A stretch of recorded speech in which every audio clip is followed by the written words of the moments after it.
ఏంటి అది? ఏంటమ్మా ఆ పక్క క్యాబిన్ లో సౌండ్స్ ఏంటి? ఏ సౌండ్స్ అమ్మా? అంత అమాయకంగా ఫేస్ పెట్టుకు. సారీ అమ్మా. అలాంటి వాళ్ళని ఎందుకు అలౌ చేస్తారు?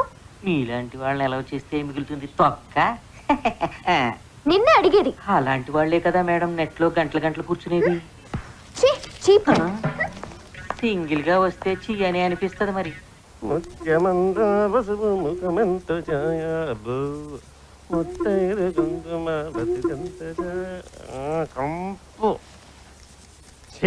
తల్లి పొద్దున పొద్దున మంగళి పనులేంద్రా. హాయిగా చెరువుకి వెళ్తే పండగ చేసుకుంటుంటివి.